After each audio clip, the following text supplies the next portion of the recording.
presenting sponsor of Pod Save America is Blue Apron. Blue Apron's mission is to make incredible home cooking accessible to everyone. They achieve this by supporting a more sustainable food system, setting the highest standards for ingredients, and building a community of home chefs. Get your first 3 meals free with free shipping by going to blueapron.com/crooked. Blue Apron is a better way to... No Game of Thrones spoilers ever, I promise. Cook.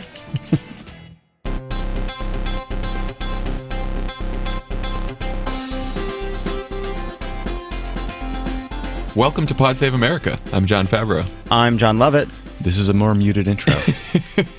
I'm Tommy. Who are you? You're Tommy. I'm David Allen Boucher from Bedtime Magic. On today's show, we will talk to Politico's Eliana Johnson about all kinds of stuff. Bannon, Trump, Breitbart. Great. Wonderful. Happy stuff. Happy Eclipse Day. Anyone get...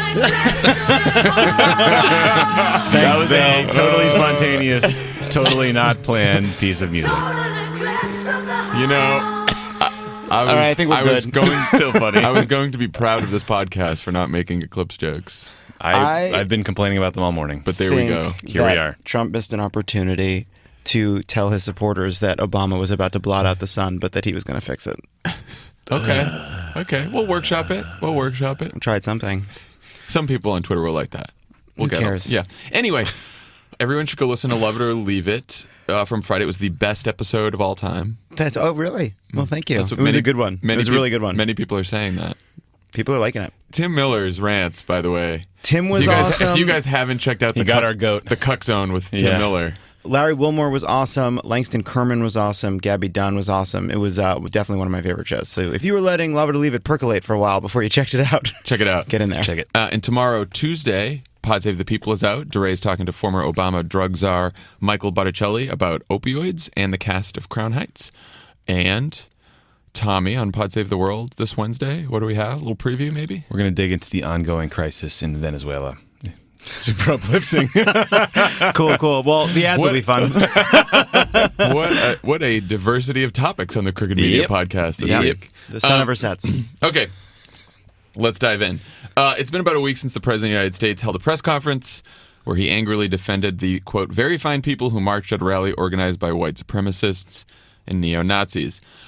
In a New Yorker piece from yesterday, I think David Remnick sums up where we are quite well. Quote, this is the inescapable fact. On November 9th, the United States elected a dishonest, inept, unbalanced, and immoral human being as its president and commander-in-chief, who has daily proven unyielding to appeals of decency, unity, moderation, or fact. And yet here we are, only 8 months into our 4-year sentence. Oh my!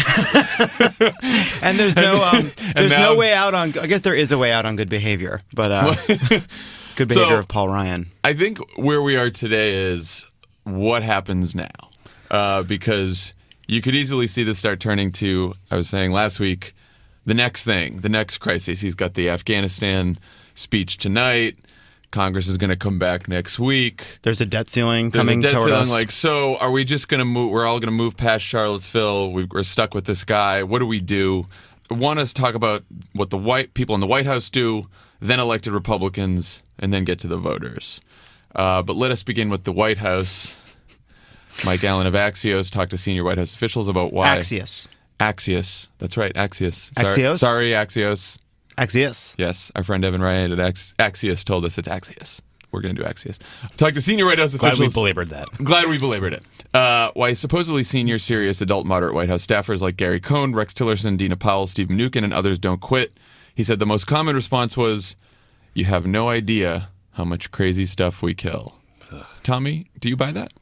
No, I don't. Would you like to talk about it? Because we're 8 months in and we've been hearing that same garbage since the Muslim ban, and there's no evidence of anything crazy that's been stopped. The tweets still go out, the policies are still happening, and like what we see every single day is a dysfunctional White House staffed by people that spend more time attacking one another than they do doing any work. I mean, people were pointing this out who used to work for our colleagues. Like Dan said this last week. You never read about like David Axelrod being sad and sitting in his office because he didn't get his way. Because he didn't get right, and like so.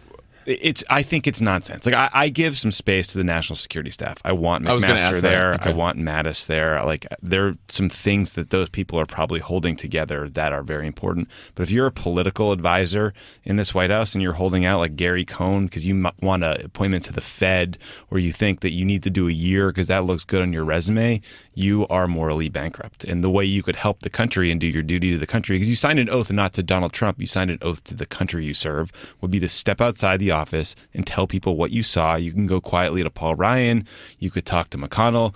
You could talk to the newspaper of your choice, except for Breitbart probably, and tell them what's going on in there. Because this man is like temperamentally and morally unfit to be president. And I think that's true to a lot of us. But there's a subset of the country that's not going to believe it coming from anybody but a hardcore Republican. Maybe then they still won't believe it. But like, we have to start talking about that now. Love it. Yeah, I am sympathetic. Yesterday when there was this whole thing about Donald Trump yelling, "That's too bad," about some sailors possibly dying, and Maggie Haberman shared a speech that John Kelly gave about the death of 2 Marines. And I was just reminded that John Kelly's son had died in Afghanistan, and he gave this incredibly moving speech about service. And so I knew we were going to talk about this today, and so I was thinking about it a lot. And I do think that there's like a special dispensation for John Kelly, Mattis, McMaster, who are doing national security. And I've always been a little bit more sympathetic to the "we have no idea what they kill" argument that people like Dina Powell and Gary Cohn and these others make. Although I think a lot of them are kidding themselves, because, by the way, one of the other things Mike Allen points out is that they're also there because they think it's good for their careers. I go back and forth because I do think that, and Brian Beutler wrote about this in the New Republic today, about if they're so worried about what Donald Trump could do to the country, their moral obligation is to do something extraordinary, right? Call a press conference. The 4 of them stand side by side and say, "This man must be removed," right? These people... That would have an effect. Right. And that would Don't tell me that wouldn't have an effect. Of course it would have an effect. So people, and the other part of this too is, so I have these things side by side, which is I want them to do that. I want them to tell the truth, because these people think they're the Committee to Save America, but meanwhile, they're not. They're prolonging this presidency.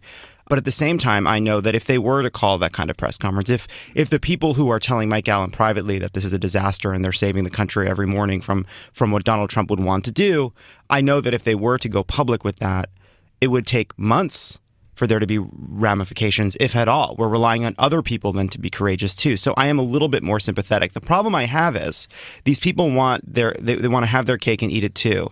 They want to be in the White House and get the credit, but then they also want to every single day make sure the world knows just how conflicted they are, just how much they're afraid their own reputations are being damaged. And it's like, no, I'm sorry. You don't get to have it both ways. Exactly. You will be associated with Trump forever. All the parts That's right. of it. If you're going to do this, you don't get to complain every day to reporters and outside people and say, "Everyone stop attacking me. I'm doing my best." You have to take the fucking criticism. So- And also, Yeah. let's just remember, White House senior advisors are admitting to reporters that Trump routinely tries to do shit that's crazier than he's already done. The top officials in the White House are saying this.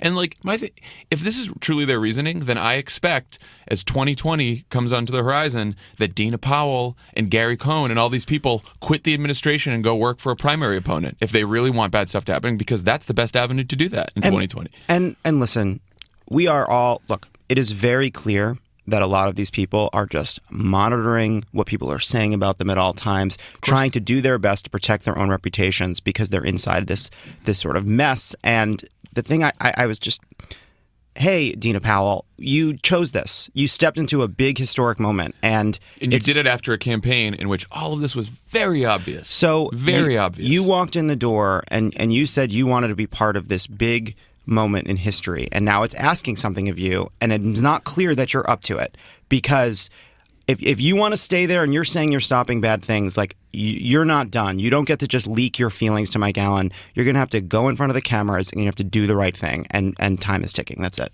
Yeah, and half of these people have hired their own PR teams to sell their version of events. And clearly what they care about is their public reputation and not what's really happening inside. Yeah. You know, because remember Kellyanne Conway getting all upset at Jen Palmieri for saying, "Are you telling me the campaign I ran was a platform for white supremacists?" Right. Like that was some sort of outrageous statement. But then you have you have Steve Bannon on the way out the door saying he wants Democrats to talk about racism every day because it benefits him politically. It benefits Donald Trump politically.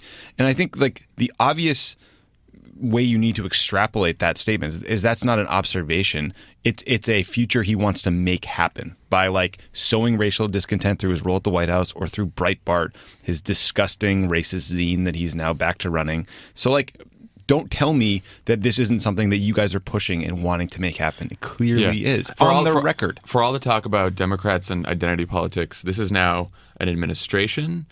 This is now a right-wing media number of outlets, and through that, the base that is energized by white identity politics. That's what this is. All their other policies, all their other initiatives have fallen short. They don't matter. They don't put a lot of pressure. What gets these people going, what gets Trump going, what gets Bannon going is identity politics.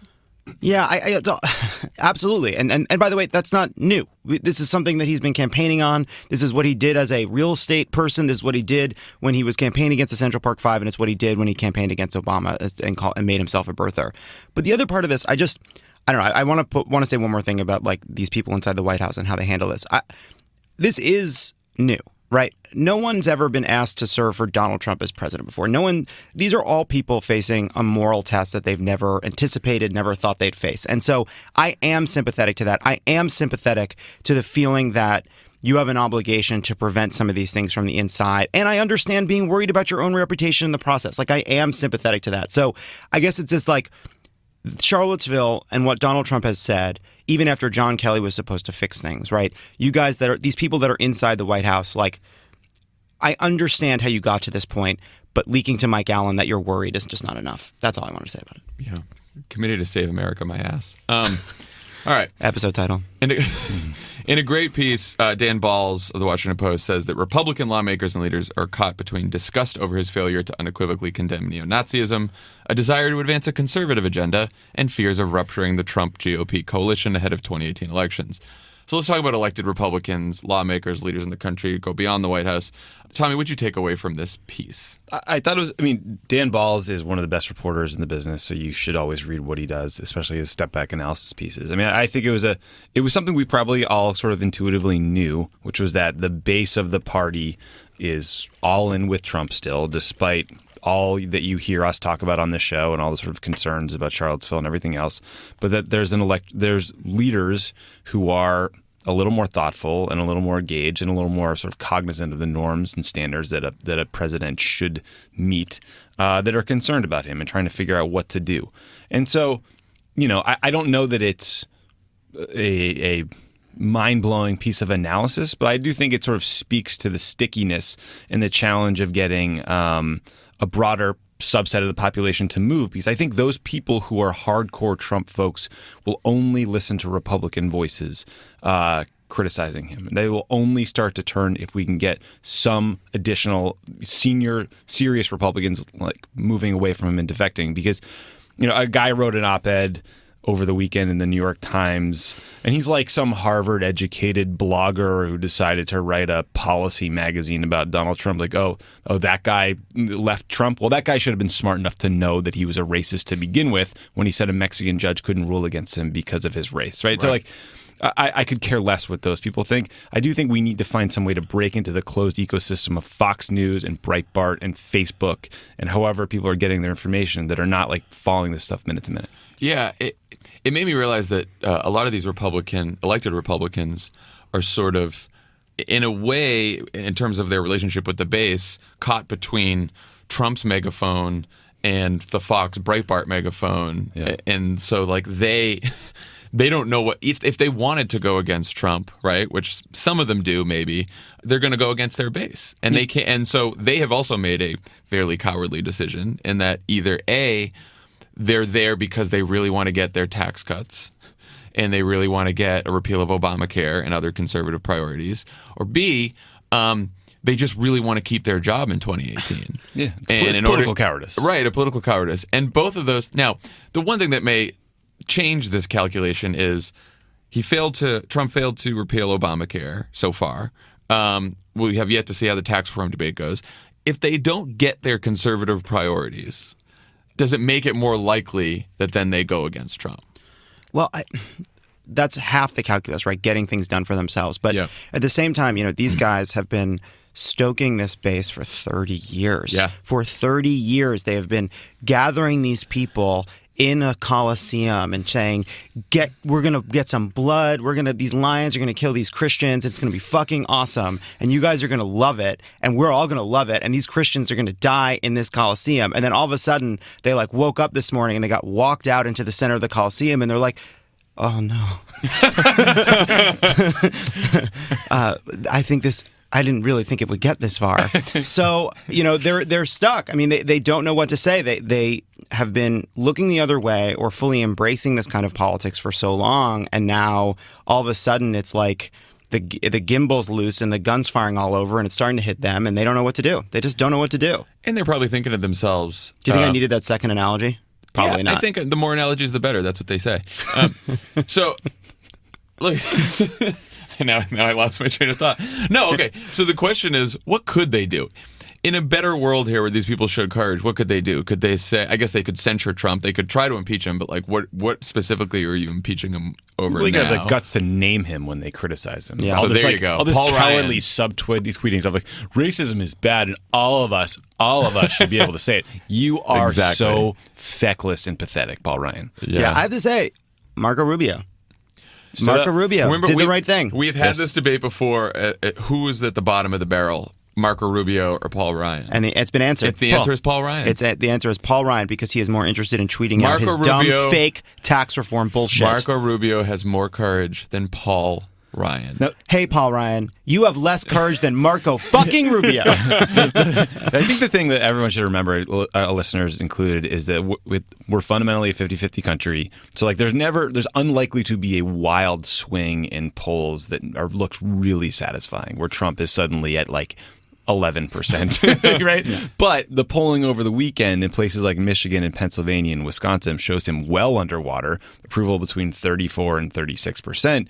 And that large majorities of people are embarrassed by him. 64% say they're embarrassed by him versus 28% who feel proud of Trump. The thing that seems to be holding him up is that he's doing okay still with his economic argument, which to me is exactly where we should go after him. So let's talk about the public opinion stuff, because there's sort of conflicting reports here. So in that Dan Balls piece, you have a Republican strategist who's working campaigns in red and purple states said that while support for Trump generally declined overall since Charlottesville slightly, support rose among his base after a decline last month because of the failure of healthcare and Russia revelation. So it's interesting that the healthcare failure and to some extent Russia depressed his base support, but the Charlottesville response increased base supports, which tells you something very scary, sad, frightening about the Trump base right now. Yes, but I also think a piece of that is, yes, there is some racial element to his base, and I will never deny that, but I also think a lot of it is just trolling the mainstream. It is like telling the press to shut up, telling Washington they're wrong, never backing down. I agree with that. There's a piece of liking Trump that is just about being a troll. I agree with that. And then the New York Times did their 55th story where they go interview a bunch of Trump supporters who say they still support him. I had to say these pieces, look, there is value in talking to people around the country who voted for Trump, who are on the fence about Trump, stuff like that. But what they do, so this piece features, the person they talk to that they feature in the piece is a 35-year-old African-American woman from Boston, right? And she talks about how this whole debate is silly. She still supports Trump, all this kind of stuff.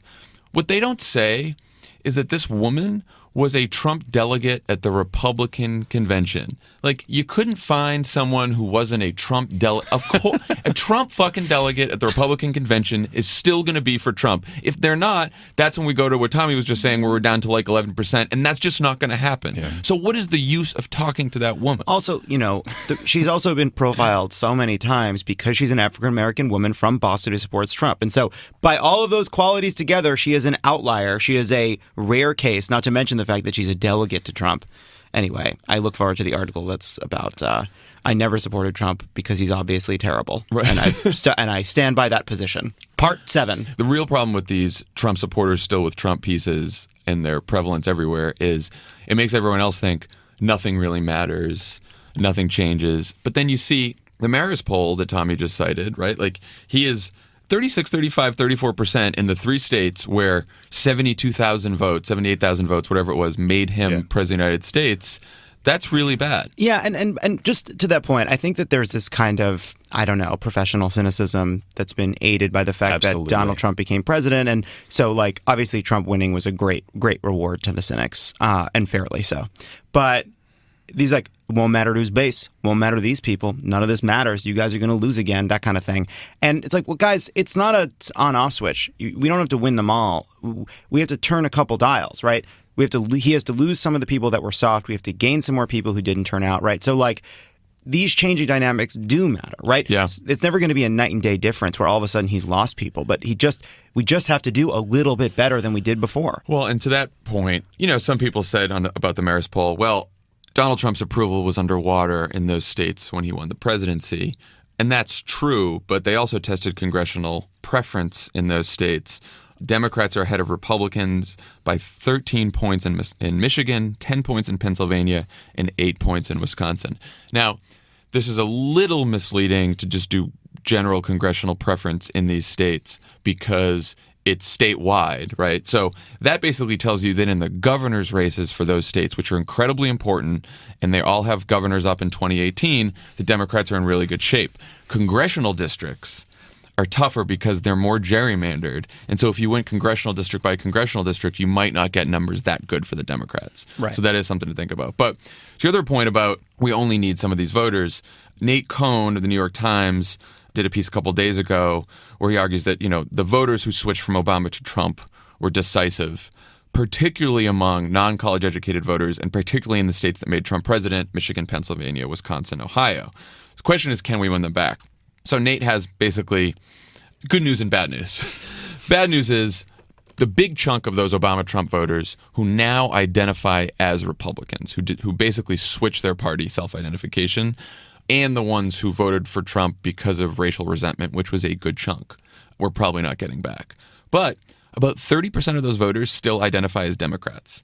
These are the people who voted for Trump but also voted for Jason Kander, for Duckworth, for Feingold, for Katie McGinty in Pennsylvania, all of whom ran ahead of Hillary Clinton. And I thought the most interesting point that he makes is Tammy Duckworth won the 12th district in Illinois, which is a downstate working-class district held by a Republican congressperson, by 9 points, and Trump won it by 12 points. So in a year in 2016 where Trump won... It's a huge swing. It's a huge swing. Huge number of people with split Hillary tickets. Clinton lost that district by 12 points, and Tammy Duckworth won it by 9 points. Man. A lot of opinions on that. I'm just, these voters tend to support abortion rights, same-sex marriage, higher minimum wage. So these are actually, because there's been this whole debate, do we go after the Obama-Trump voters, or is that ridiculous and a lost cause, and we've got to go after third-party voters and boost turnout? And I think the answer is both, right? Right. That's interesting. That speaks to how to go after Obama-Trump voters with, it's obvious when you say it, but with an economically populist message.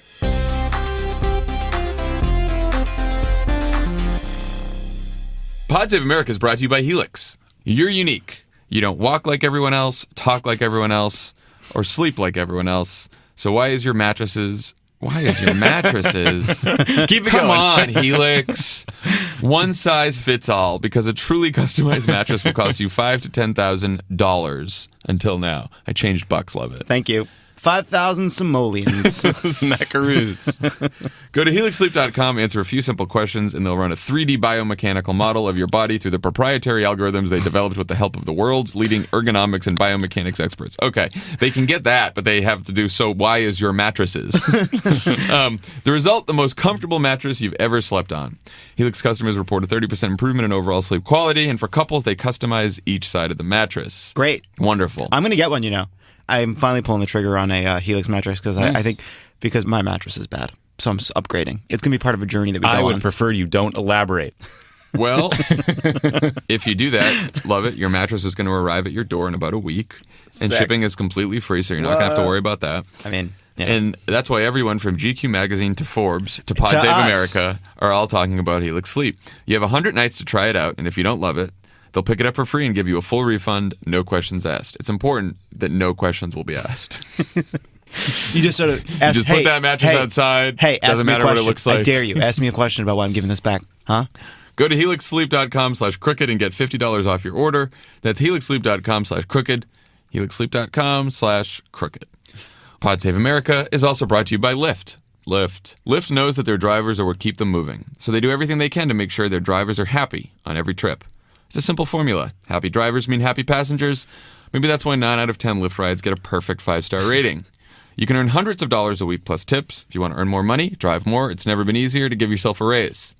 Lyft was the first rideshare platform with tipping built right into the app because getting tipped shouldn't depend on your passenger having a crumpled bill in their pocket. You keep 100% of the tips, and they add up fast. Drivers have been paid over $200 million since the feature was introduced. Quite an aggregate number there. And Express Pay lets you get paid almost instantly instead of waiting for weeks. Lyft has even taken the guesswork out of pickups. The new AMP device uses color coding to help passengers find their drivers, whatever that means. So join the ride-sharing company that believes in treating its people better. Go to lyft.com/crooked today, and you can get a $500 new driver bonus. That's lyft.com/crooked. Lyft.com/crooked. I took a Lyft to the office today. You did. Where's your car? I wouldn't pick Lovett up. Well, I walked to the office, and then I lifted here because I'm going to get a ride with you back to the office. Okay. And John wouldn't pick me up at the office. He said, what am I? I said, what am I, a Lyft driver? Because And I said, I'll give you 5 stars. It'll be fun.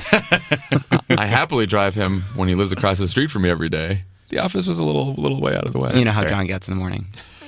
I wanted to listen to a couple podcasts. Oh, before I got here. Got a show to do, you know? End of I ad. listened to Michael Barber's End of podcast. ad. All right. So we're going to talk to Eliana Johnson about Bannon and what's next, but I thought we would talk a little bit about it first. So the interesting Vanity Fair piece where Bannon goes off and, he says that Jared is a dope. He believes that Jared Kushner is a dope, which is funny. Bannon is right. Bannon hates everybody, but he's right about some of the people he hates. That's true. He wants to take down, he's got 2 sources of enemies here, 2 sets of enemies he wants to take down from the outside now. One set is the globalists, as he calls the globalists, Gary Cohn, Kushner, Ivanka. The other are the hawks, as he calls the hawks, which is McMaster and Dina Powell. So tonight, Trump is giving his speech about a new strategy in Afghanistan. It seems like from what's leaked out about the strategy that Bannon has lost this battle. He wanted more of a drawdown, and now Trump is... He didn't want a drawdown. I mean... You talk about the this point now. of... I mean, the question of, like, will it make a difference if Bannon...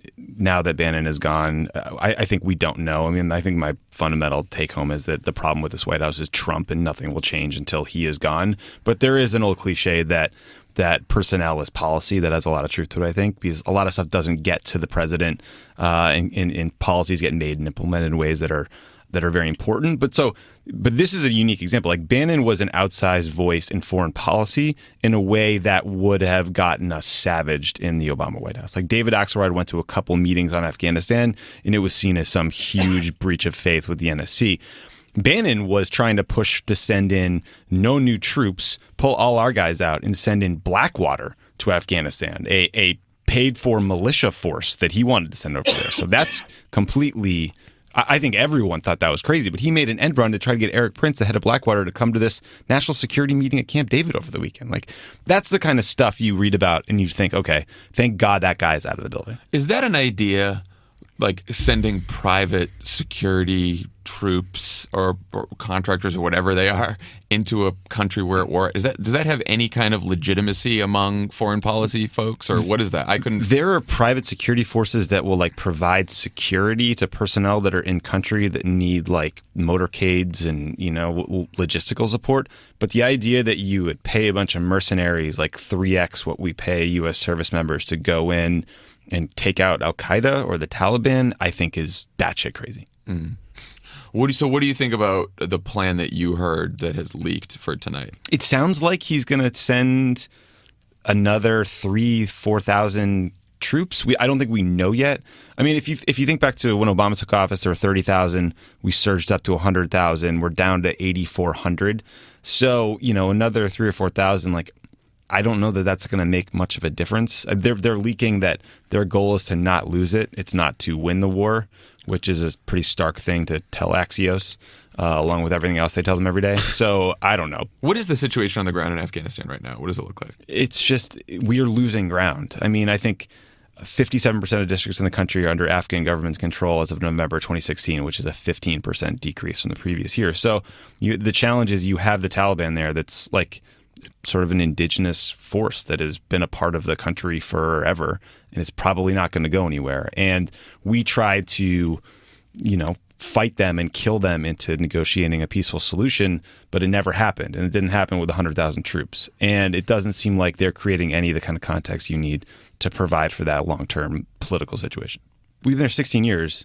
In 2 years, there will be troops there who weren't alive on 9/11. Just think about that. It's the craziest thing.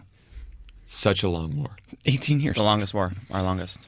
It's an interesting decision for Trump to do a primetime address on this, right? Very strange. Because it's not like it's going to be a popular policy. It's not popular really among his base or our base to commit the United States to a longer war. It is more of probably the Hawks position here. And they're using a primetime address. His first primetime address as president. I think that there is a cynical need. That's what I'm wondering. Change the conversation. For him to remind everybody that he is still actually president. Yeah. Yeah, I mean, also, when Obama went through this long review where we were considering sending like tens of thousands more troops, it was a months-long process. So we were attacked for dithering and taking too long. He's been sitting on this decision for like 6 months, and now they're sending like maybe 4,000 troops. I mean, it does seem like they are taking a huge messaging event to roll out something that's ultimately very small. Okay, when we come back, we will talk to Politico's Eliana Johnson about Steve Bannon and more.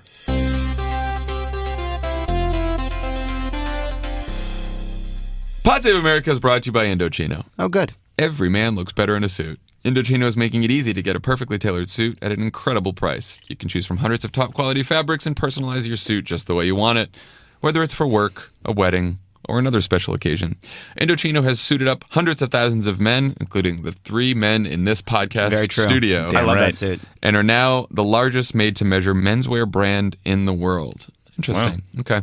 Here's Good how for it you. works. You visit a showroom or you shop online at Indochino.com. You pick your fabric, choose your customizations, from lapels to pleats to jackets to linings and more. You pick your color, heteronormative blue. No, see, I'm going to go back in. I'm going to do one that's not in heteronormative blue. Interesting. You submit your measurements, you place your order, you wait for it to arrive in just a few weeks. This week, Pod Save America listeners can get any premium Indochino suit for just $379 at Indochino.com when entering Crooked at checkout. That's 50% off the regular price for a made-to-measure premium suit, plus shipping is free. That's Indochino.com, promo code Crooked for any premium suit for just $379 and free shipping. It's an incredible deal for a suit that will fit you better than anything off the rack ever could. Of course, Pod Save America is also brought to you by the Cash App. The Cash App. The Cash App. Everyone go download the Cash App today. I mean, we're not using we're the like other a broken ones record anymore. at this point. It's enough with it. We know what you're supposed to do. But anyway, we love the Cash App because of the partnership with Donors Choose. If you download the Cash App and you enter the code PODSAVE, you get $5. Donors Choose gets $5. We got an update from our friends at the Cash App this morning. Big update. 13 projects funded to date. That's amazing. very exciting. That's really good. So thank you to everyone who has helped do that because That's cool. That's all of you guys. Yeah. So download the Cash App today or get your friends that haven't downloaded it yet to do it. We're switching to the Cash App. You only get paid back with the Cash App. You only pay back with the Cash App. Yeah. It's not that hard. I've annoyed a few It's not hard. friends by paying them back in the Cash App when they've requested some of the other ones. We've talked about this. Yeah. Yeah. And you know what? Now they're changing over. So Yeah, they're making the switch. Real Aren't change. you? Real Aren't change. you, Yeah. Josh. show me. Aren't you making the switch? I like you figure out which friends listen and which don't by yelling know, at them. but Josh Cash did App not ads. hear, Yeah, did not listen last week. Yeah, I definitely did not catch the long conversation we had about him. The Cash App. The Cash App, where we talk about our friends. You know how else we could upset Josh is if we didn't include him in our Postmates order. Postmates. Postmates is an app that we like. Last night during Game of Thrones, Okay. we're sitting there and Game of Thrones is about to start, and I look over, and what is Emily doing? She's looking through the Postmates app, and it was just like, hey, you can order in 30 minutes, and it'll come after Game of Thrones. Just wait. But you didn't. But You you know what I didn't. noticed was happening? A couple barks at a pundit, and there was a lot of growling and playing with Leo. I didn't say a damn word. Are you joking? He's not joking. It was 100% serious. One bark. Couple there barks. was one Couple bark. barks. One bark. For most of the time, she was lying like a log beneath And my look, feet. I'm going to be a straight shooter here. There was problems on many sides. Emily shouldn't have done that with the Postmates app. Many sides. Many sides. Hoisted with your own petard. But I was not hosted by my own petard. Hosted? My petard was thrown at the enemy and detonated properly. That's what a petard is. Okay, we're getting very close. getting really close. Very close. To what? Nothing. I'm not going to say it. Spoiler. Oh, no, a petard is a petard, I believe, is a kind of explosive. You can be, and then you get hoisted by it. You blew yourself up. Again, you come for the conversation you about know what? politics. You stay for the Game There's of no Thrones game spoilers. No, we're cutting all this. What game of I don't even know what spoiler I could be talking about. Postmates. You download Postmates.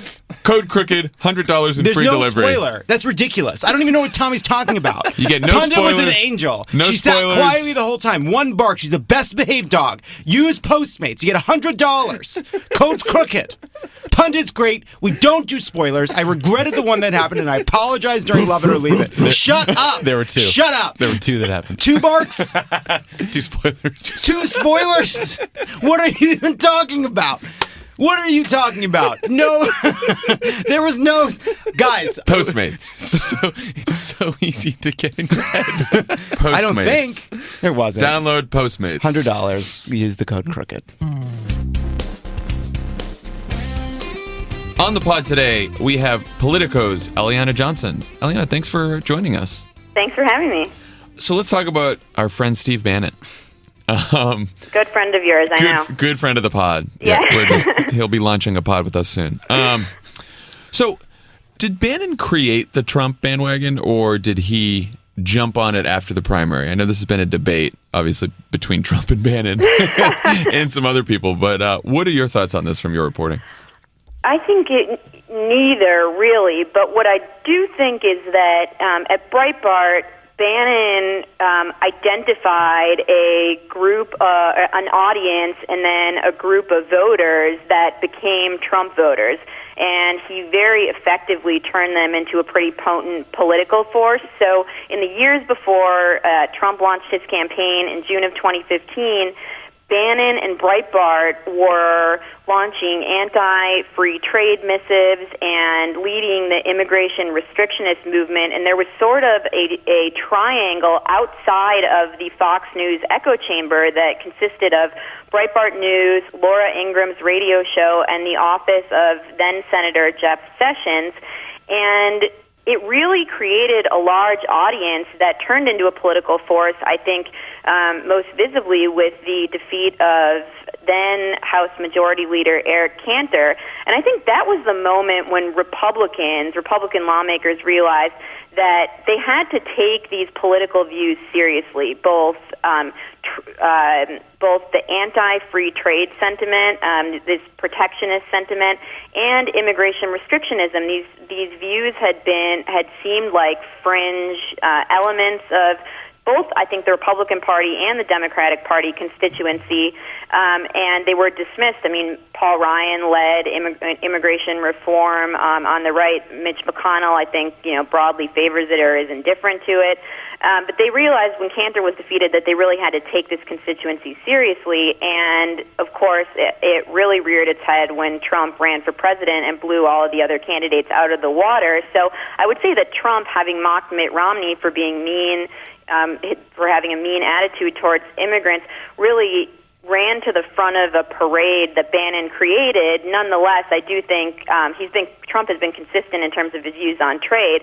So these are very real views, but Bannon had done a lot of work in terms of creating and shoring up a movement before Trump decided to jump into politics. So Bannon's went out the door. Someone from Breitbart tweeted war, I believe was the sole tweet. He's talking about how he built the machine and now he's got, back at war to fight for Trump or whatever. There's a lot of speculation that he is going to go back to the Mercers, his billionaire benefactors, and build, a TV station that could rival Fox News. How much of this do you think is likely to happen versus the bluster and spin of a man who just got booted out of a job after 7 months or 8 months and humiliated? I'm more bearish on Bannon in that I think that there's not going to be all that much difference in what he does outside the White House versus what he was doing inside the White House. I think just like he was attacking Jared Kushner and Ivanka Trump and Gary Cohn and the so-called globalists from inside the White House, he'll do the exact same thing outside the White House. Maybe he will launch a rival TV network to Fox, but of course, that comes at a point when Fox News is flailing, and I'm not sure that there's not already, some sort of an opening for that. But in many ways, I think there's a big misconception when it comes to Trump that his head is sort of this battlefield where the extremists on the one hand and the globalists or the moderates do battle, and on each issue, one side or another wins out. I think it's important for people to realize that the president has political instincts. He has views on certain issues. On the Paris Climate Accord, for example, people called it a win for Steve Bannon, but I really think there was about 1 to 5% chance that the president was going to get out of that. It really wasn't a win for Steve Bannon. It was just an issue on which they happened to see eye to eye. And so I'm skeptical that Steve Bannon will really do all that much more damage, quote unquote, or launch some sort of huge war, unparalleled war outside of the White House. I really see it more as that he'll be more public in terms of his attacks on his former colleagues now that he's outside than he was when he was on the inside.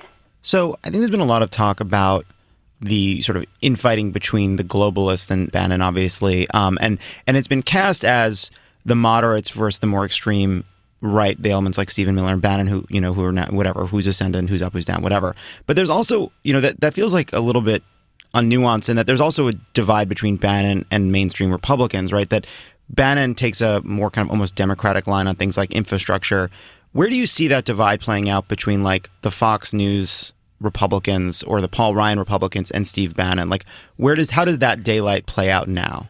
Yeah, that's a really good question. In many ways, I think Fox News has drifted more towards the Bannon wing, and in that sense, it's certainly Roger Ailes led it that way because he was a champion of Trump and Trump's candidacy, though he had an ongoing rivalry with and did not like Steve Bannon.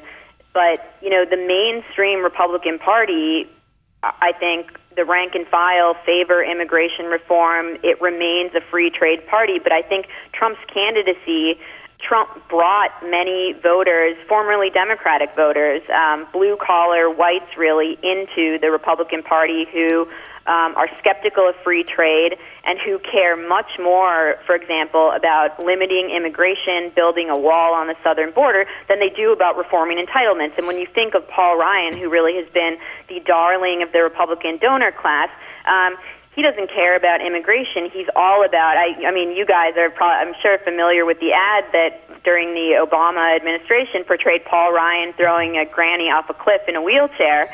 The way I try to characterize it in my mind is if Paul Ryan stands for, less health care and more immigration, Trump stands for exactly the opposite, which is, more health care. Despite what he did on health care, I don't think he cares about it all that much.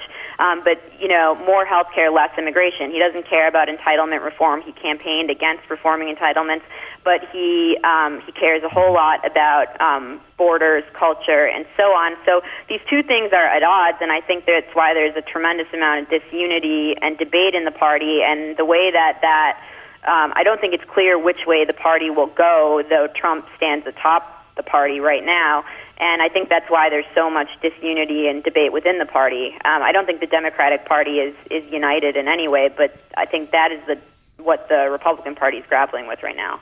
Well, it's interesting you said that about, more health care and less immigration, because he certainly campaigned, and Bannon wanted him to campaign as an economic populist to sort of match the nativism, right? But he hasn't delivered on any of the economically populist priorities that, he supposedly talked about in the campaign, and he sort of let Paul Ryan and a lot of the more free market conservatives just sort of run roughshod over him. Mulvaney running the budget is a good example, too. So do you think that, like, the Bannon types are concerned or think that he he would have been more politically effective in a better political position right now if he had done things like an infrastructure plan, or maybe not tried to dismantle Obamacare or protect entitlement or stuff like that? I do. I think there's a big constituency, and I think it probably includes Paul Ryan and Mitch McConnell, that are sort of puzzled why he led with healthcare rather than infrastructure, because I was at National Review right up until the election, and I remember the editors there saying that they were totally prepared for Trump to start with immigration, and Republicans, though they're instinctually opposed to sort of a big infrastructure bill, they were basically ready to get behind something like that because they did think it was something that would get the Trump presidency off on the right foot. And Paul Ryan and Mitch McConnell had talked about essentially giving the president a 6-month grace period, and it does seem like he sort of squandered that. And I remember that there being a lot of talk at National Review about how this election had revealed that Republican, conservative, right-of-center voters are much less economically or fiscally conservative than they once thought, and a bit more socially or culturally conservative, particularly on the issue of immigration, which is the opposite of the way that traditionally Republican candidates have campaigned. You think of them as being kind of afraid to touch social issues, certainly in Republican leadership, but not at all afraid to say that they're going to cut your taxes. Just stepping back a little bit about the future of the party, when you talked about your time at National Review, I read a piece over the weekend by Alex Perrine that made me nervous. He pointed out that a lot of these individuals you're seeing in Charlottesville, or the so-called alt-right, are in members of college Republicans. One was, I believe, the head of the college Republicans at Reno, or at least a member of it, and that the Republican Party is struggling among the millennial generation. And his point is, some of these folks are going to be the future leaders of the party and are likely to pull the party to the right. Do you think that there's truth to that? Is that something to be concerned about going forward for the country, for the party? I don't think it's clear at all where the party's going to go, and I think there's a real absence of thought leadership in the party. Like when you look at, there was a Reformicon movement. It obviously still exists, but that was something that was on the front pages of the New York Times, and I remember there being a probably 10,000 word New York Times Magazine story about it that seems not to have taken hold at all. They have no traction in the Trump White House, and the formerly elite journals of the conservative movement, like National Review and the Weekly Standard and the Wall Street Journal editorial page, seem to have been totally marginalized by the Trump presidency in favor of the Breitbarts of the world, which now enjoy the direct line to power that, say, a National Review or a Wall Street Journal editorial page used to enjoy. But they don't seem at all to be capitalizing on that. So it's just not clear to me what's going to replace, what was sort of the William F. Buckley Jr., line of conservative thought going forward. And I do I don't think it's about old people or young people or anything like that. There just seems to me to be an enormous vacuum in terms of thinking on the right, in terms of what's conservative foreign policy. Healthcare really brought this to light, and I don't think Trump was wrong to be frustrated with Mitch McConnell when he said, you've had 7 years to get a plan, and there isn't one on my desk. But, an absence of thinking around healthcare policy, or at the very least, because there were a lot of plans out there, but a failure of Republican lawmakers to take the issue seriously and be ready when the time comes on things like that. So let's talk about this sort of intellectual vacuum for a second, because you did come from National Review, and National Review was famously, it came out against Trump, and I think it's fair to say is an intellectual home for never Trumpers, even if there are people that write there that write in favor of Trump or defend Trump. I feel like you see two different assaults on intellectual conservatives, and I think it's one from the left and one from the right. From the right, there's obviously, we see Breitbart, we see the rise of Trump, we see the sense that this conservative intellectual movement was ineffective. Whether they lacked ideas or not, they clearly couldn't move the party to stop Donald Trump from happening. And then from the left, I think there's an argument that goes something like, this is actually just removing the shroud, that this conservative intellectualism was always a cover for racism, from the Southern strategy to Willie Horton to Donald Trump today, and that's good that that's been exposed, that there wasn't much to this to the beginning. What do you say to that criticism? And I know that's a lot. And I guess what I'm getting to is like, what makes you hopeful inside the conservative movement right now? The criticism, I think, is a potent one because it is, in fact, true that Buckley and Goldwater and some of the lodestars of conservatism were wrong on civil rights. Goldwater, of course, in his business and in his personal life, was right on the issue, but in terms of public policy, he was wrong. And when you see younger people learning about it, my friend Matt Continetti, who runs the Washington Free Beacon and tries to train conservative reporters, he wrote a great column about teaching kids about conservatism and how they're really disturbed to learn these things, and it is an obstacle to overcome when teaching 19, 20-year-olds about this stuff. But Buckley's stance, certainly, and it's something that the people on the left are just middle-of-the-road journalists, when writing about this, have used to level this accusation. I think it remains as a stain on the movement, and it's something that Buckley, of course, recanted and said publicly that he was wrong about. And, there were, of course, a lot of Democrats who were wrong on the issue as well, but I don't think there's a canon of liberal thought that's quite the same as the canon of conservative thought. So it is easier to use as a mark against the movement. So I think you're right in that sense. However, I just don't see any continuity because Trump is not particularly ideological. I don't see any continuity between his, quote unquote thinking and the people around him and sort of the conservative movement, which I do think, I have to say, like, my tendency is to think that I think the Buckley era conservatism has run its course, and there has to be something else to take its place on the right, which I think will be good for the country one way or another. I think it's good for the country to have two healthy political parties, and the Republican Party is not healthy right now. On that note, we will let you go. Thank you, Eliana Johnson, for joining us. And come back again. This is a good conversation. Yeah. Thanks, guys. All right, take care. Let's break down the conservative media together. Okay, that's our show for today. Thank you, Eliana Johnson from Politico, for joining us. We got to go look at the eclipse. We gotta look. Okay. There you go. Lovett likes to drag out the outros. Yeah. Feels like a good day to do that. Okay. Enough with the song, Bill. I do have one thing we should say. Okay, you do, and then I have one thing. We like to raise up great organizations that are doing important work. One we'd like to talk about today is called Sleeping Giants. Check them out on Twitter or Facebook at Sleeping Giants, SLPNG _ or something. Whatever they do, they're informing advertisers when their ads show up on Breitbart, and they've been doing it for over 10 months. That's because something called programmatic advertising, they don't even know their ads are up there without their knowledge. Basically, you're accidentally funding bigotry.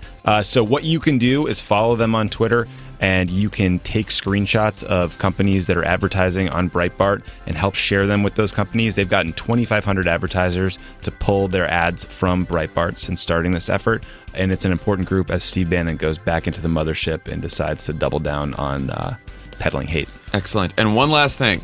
Our old buddy and former Obama campaign and White House alum Ronnie Cho is running for city council in New York City, District 2. Includes the East Village, Union Square, Gramercy Park.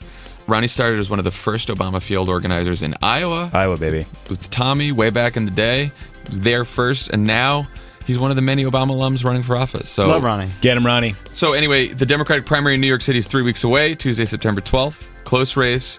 Go to RonnieCho.com, make a donation, help him out. Give him if some you cash. know Ronnie. Give him $10. Or even if you're just a friend of the pod in New York City. Give him some scratch. All right, guys. And now, we are going to go try to catch the eclipse. Goodbye. Bye. Total eclipse of the heart.